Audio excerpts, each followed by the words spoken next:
Okay, so this is the Bible studies for Genesis chapter 33. And the text for today says, Jacob looked up and there was Esau coming with his 400 men. So he divided the children among Leah, Rachel, and the two female servants.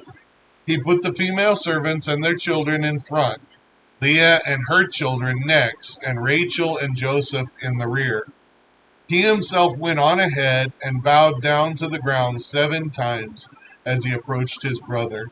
But Esau ran to meet Jacob and embraced him. He threw his arms around his neck and kissed him, and they wept. Then Esau looked up and saw the women and children. Who are these with you? He asked.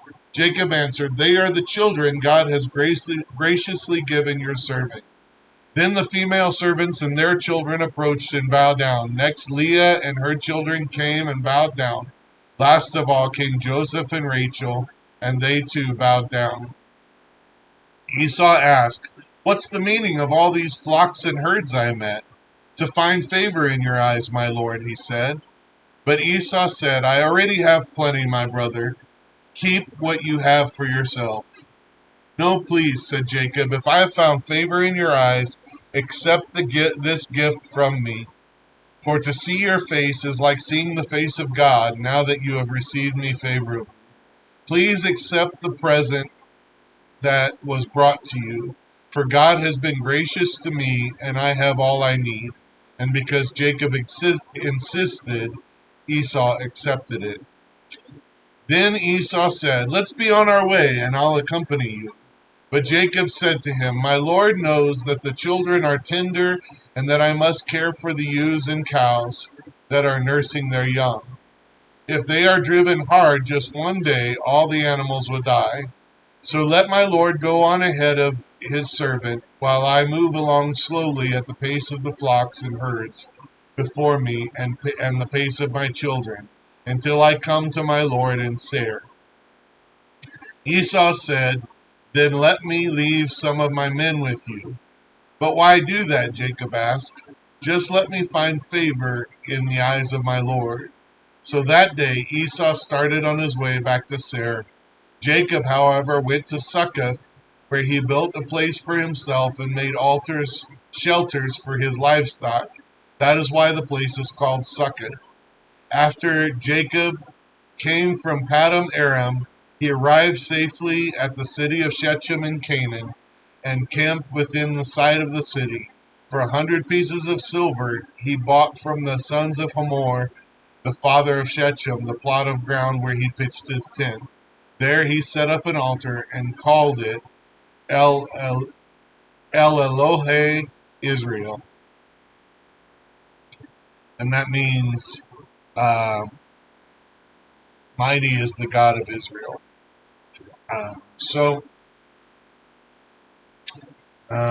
There we go. Remember that you can download PDF copies of this Bible study at www.abqnaz.org/A.L.I.V.E so that you can follow along with us as we study this text. Number 1 in our study says, what did we learn about 2 weeks ago in 32, 1 through 21 Bible study? Jacob sent messengers to Esau, and the message came back that Esau was coming with 400 men, which was disturbing, obviously. B, Jacob split his people into 2 groups so that if Esau attacked, he could rebuild with half. I can always rebuild. We can have more kids. We can, whatever. If he attacks, I'll only lose half of what I have, not everything. C, Jacob prayed. And then D, Jacob split out gifts for Esau and sent them first. Now, I've been set back a little bit. My original plan was to study this text along with that text. But that text was pretty full in and of itself. So then last week, in between, we had 22 through 32, and it says what happened last week. And remember that Jacob was the last one left sort of behind, and wrestled with a man all night and said, I won't let go of you till you bless me. And then he was renamed Israel because he had wrestled with God and man, and he had persevered. Um, and so that was meaningful. We talked a little bit about the idea that that in some ways this was, we're told that he prayed and sort of what he said to God before this, but when he was left alone, was it not to wrestle with God or to continue his prayer and continue um, as his heart was breaking and perhaps afraid as he was thinking about, his relationship with Esau and what had been done in the past and what might be coming to him when he meets Esau, and desiring God's blessing, reminding God even that God had promised that if you go back, I'll be with you. And so he's in this situation where he's doing what God said, but perhaps is afraid in doing what God said. He's being obedient, but is still not confident, perhaps, that God is going to come through for him. And perhaps that was the need for prayer, or the need for wrestling with God, was not. I think something that I had said was not perhaps to change God's mind in this case, because God had already said he was going to take care of Jacob, and God had sent him on this path. But um, it was a breaking of his own will, um, to be able to trust God in doing this, to be able to come to peace with God in his obedience. He was obeying, but he was afraid in obeying. And the wrestling was, God, I need to know that I know that I know that you're in this. And so he needed a peace inside of himself. So number 3 says, what is happening now in 33:1a? And it says in the first half, that's a nomenclature that we use to mean the first half or first sentence or a portion of a sentence in verse 1. And it says, Jacob looked up, and there was Esau coming with his 400 men. So that's where we find ourselves now in this text, in this Bible study. Number 4, what did Jacob do when he saw Esau, according to 1b through 3, which means the second part of 1. So he divided his children among Leah, Rachel, and the 2 female servants.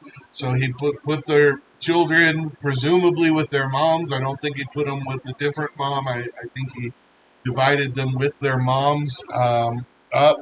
He put the female servants and their children in front, Leah and her children next, and Rachel and Joseph in the rear.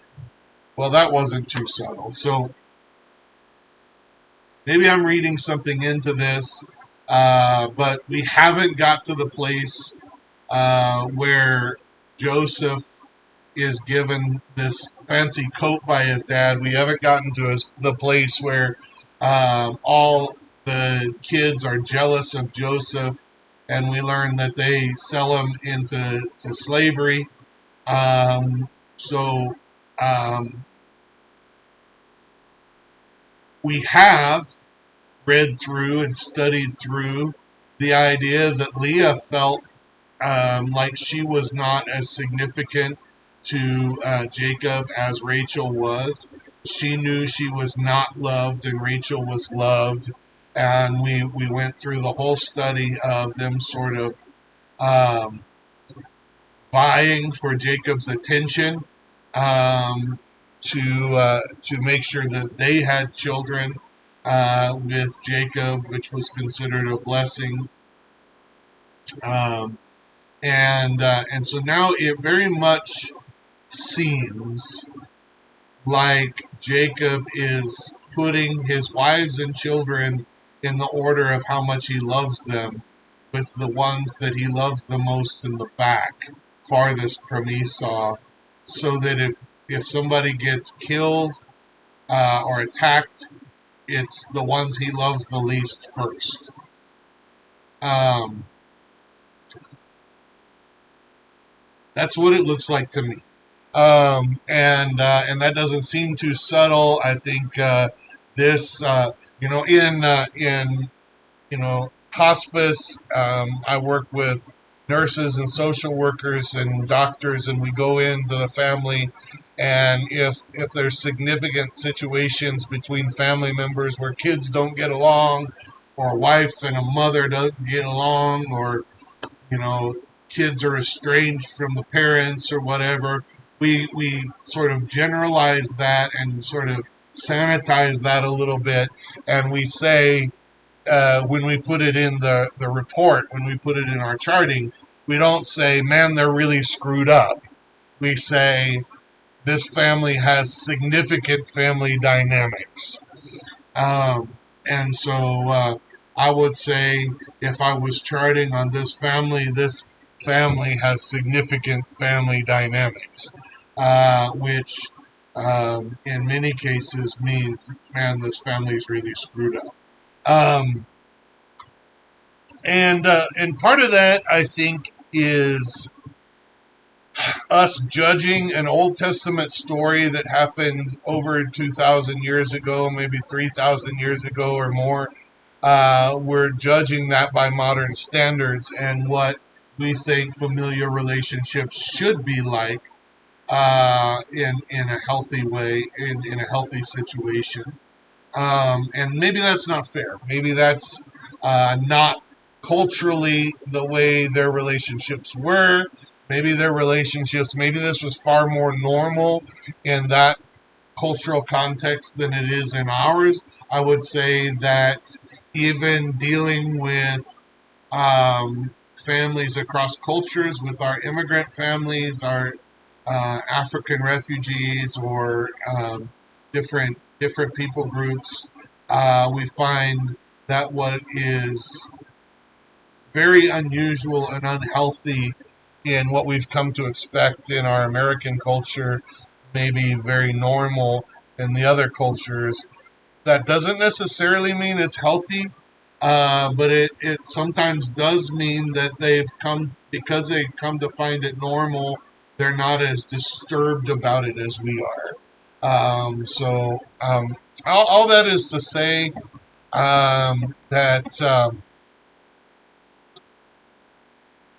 one, I do think that this was more common in the culture and it wasn't as problematic as we would find it today. Two, it's still problematic and it becomes a problem for them. It becomes a problem when Joseph is hated by his brothers so much that he's sold into slavery. It became a problem when Leah and Rachel were vying for attention. So it obviously was not healthy. But that's what is. There it is. C, he went ahead. So he went ahead of everyone. He put himself at risk. That is more healthy. If he had hidden behind all his wives and children, that would have not been seen as healthy for us. But he went ahead and bowed down to the ground 7 times as he approached his brother. Number 5, how did Esau approach Jacob according to 33, 4 through 7? So Jacob is bowing down 7 times, so the first word in chapter 33, verse 4 is but Esau ran to meet Jacob and embraced him. He threw his arms around his neck and kissed him, and they wept. So what Jacob was expecting was very different from what he got from Esau. Um, so pleasant surprise, I guess. Number 6, what does Esau ask in 33, 8a? What is the meaning of all these flocks and herds I met? So what in the world's going on that you would come after all of these flocks and herds that I've already encountered? I expected you to be at the front of the train, but I'm encountering all these. What's all this about? Well, we know what Jacob told the people that were leading those flocks to say. So probably Esau knew, but he didn't understand why. Maybe he didn't realize sort of the difference in the distance between Jacob and Esau. What Jacob was expecting to happen was sort of a holdover from what had been when he left. Where Esau's heart was a desire to reunite with his brother, his twin brother, by the way, which I think for a lot of us means something. He wanted to reunite and have a positive relationship, and his expectation of their encounter was very different than what Jacob's was. It appears. The second part, how does Jacob answer in 33:8b? To find favor in your eyes, my Lord, he said. So I'm bribing you. I'm hoping that you would come to me with a positive attitude, and I thought that might be helped by me sending these gifts ahead. How did Esau respond to these gifts according to 33:9? But Esau said, I already have plenty, my brother. Keep what you have for yourself. So I want us to consider this. First of all, we talked about Jacob and Esau and sort of the difference between them and the blessing um, and the birthright that Jacob received that should have been belonging to Esau. And Esau's response to his father was, is there no blessing left for me? And he said, well, you're going to serve your brother. There's nothing, basically, no. The only blessing I can give you is the opposite of what I gave him, which isn't great. Um, so, um, Yet, Esau finds himself blessed. Um, Esau, we're told by him from his own mouth, Jacob is told, Esau has all he needs and doesn't need gifts from Jacob. So we've been sort of following the story of Jacob as he's been gone, and we know that God has blessed Jacob. But apparently, God has also blessed Esau. Now, maybe that's with all of Isaac's, belongings. Um, but as Jacob comes back, he also doesn't need all of Isaac's belongings, all the inheritance, and doesn't ask for it, doesn't demand it, doesn't go in and say everything that's in Dad's house belongs to me because he gave me the birthright, he gave me the blessing. He instead comes and says, God has taken care of me. Um, I'm ready to give part of that blessing to you. And Esau says, I don't need it. I have plenty. And we find that God has actually uh, blessed Jacob and Esau during this time. So, number 7, is this what Jacob expected? No, it's obviously not. Is this what you expected? Well, maybe you've read this before, so maybe you did. But for most of us, if we hadn't read it, no, this is not the response I would have expected. Explain. That's not the way people in the world behave. That's not the way people, unless they have been transformed by God and honestly continually empowered by God to be different from what the sin nature that is in our flesh from birth it leads us to do, then this is not what we would do. And we have been in the world enough to know that there are many people not transformed or empowered by God who do what the sin nature leads them to do. So we haven't known Esau during this time. We don't know if Esau had followed the God of his father. But what we see right here is that Esau responds in a way different than what we know the sin nature would lead a person to respond. Um, we've seen Cain and Abel. We've seen brother kill brother over less than this. So this is not what we expected. Second part, has anything like this ever happened to you when you expected the worst? Yes, no, describe a situation. So, I would just say that in many times in ministry, when I've had to approach a difficult conversation that required correction or a hard word, I have, unfortunately, even in the church and among people that I would hope are transformed and guided and empowered by God, unfortunately, even amongst the people of God, I have really expected them to respond according to the sin nature and be angry with me for the correction or be angry with me as I try to deal with a situation or a disagreement between people or whatever. And I went to prayer beforehand because I believed it was going to go poorly and I was stressed about it and I was worried about it, and I've gone to prayer, and then when I approach the situation, whether it's because of how I approached it or whether it's because God went ahead and changed a heart or whether that person was already going to receive me well and was already transformed, led, and empowered by God, but my fear was what needed to be dealt with.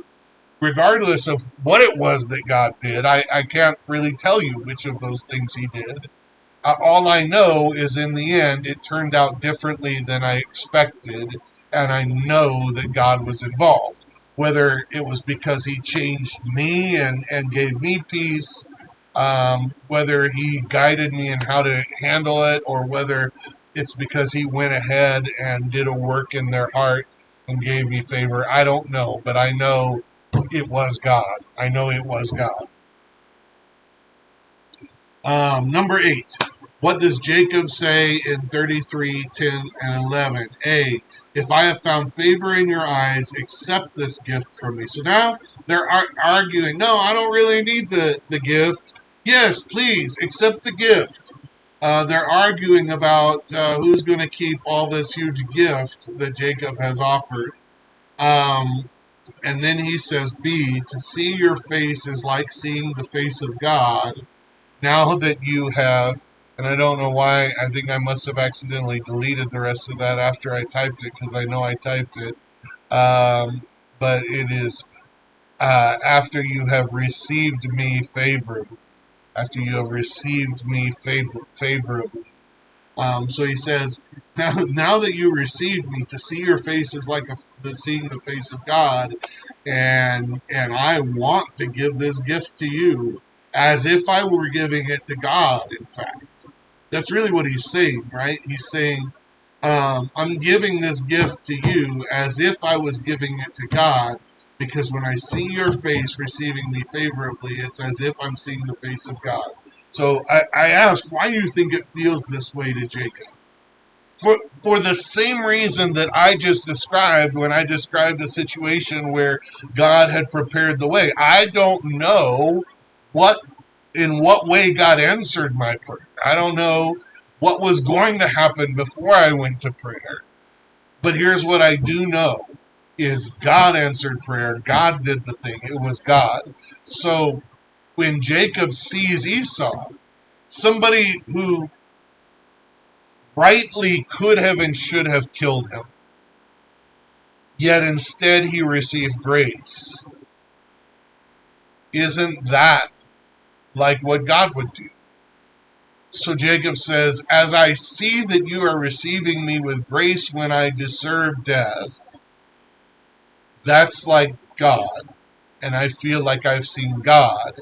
And by the way, I prayed to God, wrestled with God over this beforehand, and He answered prayer so that I know I'm seeing God. And therefore, this gift I give, and He doesn't say this, but I think we can interpret it. This gift I give is not so much to you, but to God, as a thank offering for what He has done here. And so then Esau receives the gift. Number 9, what happened in 33:12 through 17? A. Esau said, let us be on our way. I'll accompany you. He did that. B. Jacob noted that he needed to move slower with all the children and livestock. Yes. C. Esau offered to leave some of his men with them. Yes. D. Jacob declined and Esau returned to Seir. Yes. Now, this was kind of an odd thing. I don't know if Jacob started to second guess whether Esau was really being friendly, if he's leaving some of his sort of fighting men with him. Is he leaving them with him to protect him in the wilderness? Or is he leaving them with him to babysit him or to make sure that he gets. I mean, is he wanting to bring Jacob in to Seir to take all of his possessions for his own? At this point, Jacob has split up his people and his flocks. Is Esau going to wait till they all arrive and then do something? Um, we don't know what's going through Jacob's mind or what's even going through Esau's mind and what his intent was.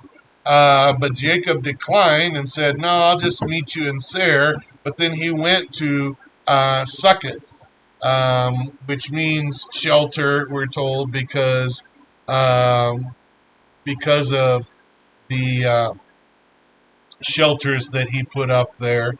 It's a funny word today. But I was just trying to pull up for us a little map. Um, so I guess they're coming from way up front, um, up northeast, Haran, and they meet up here somewhere on the way, and um, so, Succoth and Shechem. Shechem is actually in Canaan, which becomes Israel. Seir is actually not. It's on the east side of the Dead Sea, um, and the Jordan and all of that, and it's south. So Shechem is Succoth is north of Bethel, Jericho, um, Bethlehem. It's north of all of that, in the very north part of what is ultimately the Promised Land, but hasn't been called that yet in the text. And Seir is much further along. So Jacob is returning to the land that God promised to Abraham, while Sarah is actually outside of it. So interestingly enough, there's actually quite a bit of space there. So Jacob says, "No, I'll meet you there," but then he doesn't really make it all the way down there. We could say, well, maybe he deceived him, maybe he did something wrong, or maybe he shouldn't have, um, stopped short. But where he stopped was the land that God had promised to Abraham and his descendants. And there, Jacob went to Succoth and built a place for himself. And then F, he bought land from the sons of Hamor and pitched his tent and set up an altar. Um, so the question, what do you think is going on here? Um, I think um, I think it's innocent, and Jacob is going to the place that he planned to settle, which is in the land promised to Abraham, instead of going and living on the same land with Esau, and whatever. Right now they have a good relationship. He's been received warmly, but whatever fights might happen, if both of them have plenty, then them being together would tax the land, perhaps cause problems as it did with Abraham and Lot. I don't know. Um, so I think it's innocent, but maybe it might also be something that God was leading him to do, either because the promise of the land, or because the danger of taking everything he owned into Esau's land, and what might happen if he was in that vulnerable position. I don't know. Um, But number 10 says, what should we expect when we go into a situation like this, praying for God's grace? So we talked about, times when maybe it's gone better than we expected and we've received God's grace. Well, is it possible that we should actually expect that? That shouldn't be a surprise to us. And I think so, particularly when we've prayed and wrestled with God. And so that's where we need to wrestle with God, is wrestle with God until that is what we expect, and we trust that He will do what He said He